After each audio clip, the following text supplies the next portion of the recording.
Inclusion in the classroom. How to teach students with learning disabilities.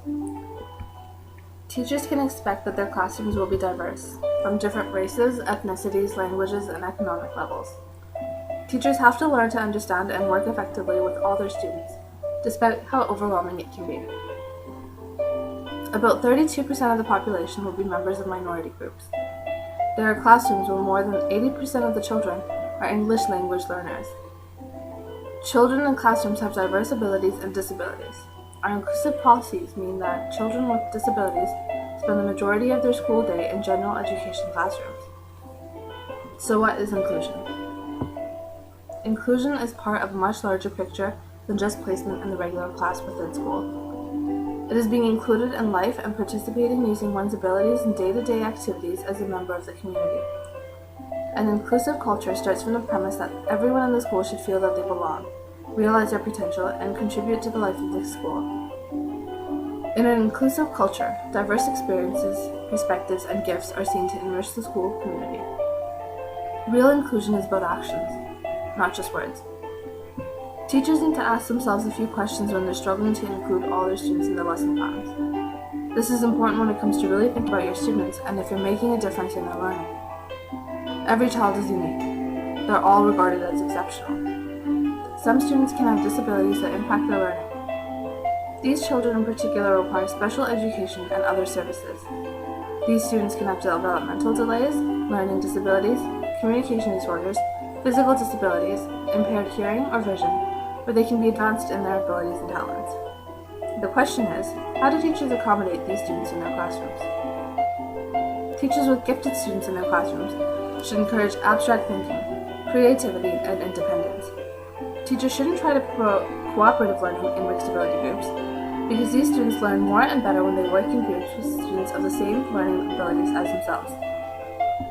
Teachers need to be imaginative, flexible, and not intimidated by the capabilities of these students.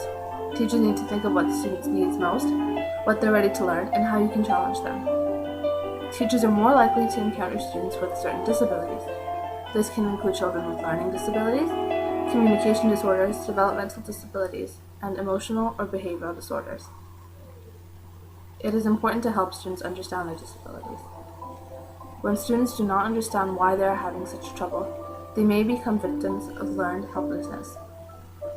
Students who experience learned helplessness believe they cannot control or improve their own learning. This is a powerful belief and becomes a greater problem as students move through school and into life beyond school.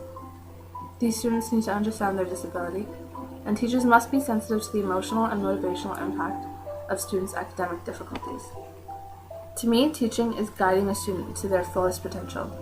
I believe that every student should get a chance to learn under a teacher who cares about them. I believe that effective teaching shows students how important relationships are, and that students should become a diverse group of learners. Learning is a never-ending journey, in which we will always discover something new. I believe that it's a teacher's role to promote effective learning for all, and for being familiar with the instructional techniques that promote effective learning for all. To me, knowing is understanding. I believe that no one knows everything, and that knowing is a product of learning. The most important thing a teacher needs to do is to include all students and make sure they are all engaged. Inclusion and learning disabilities are an issue that is extremely important, because the teacher needs to make sure that they can offer the students a place where they feel included. I personally believe that by including every single student, regardless of their ability, in the classroom a teacher is able to allow for a diverse community of learners. I believe it's inhumane to neglect students because they learn differently. I feel that the policy of inclusion is something we should reinforce, because in order to better ourselves, we need to learn to accept everyone for who they are. In my own experience, I have noticed students with learning disabilities are often placed in a classroom with others that are like them. I do not agree with this, because I feel that by limiting these students to one classroom, you are limiting their experience. I would like to see a more diverse classroom, with students of all types working together, because collaboration is an important thing for effective learning.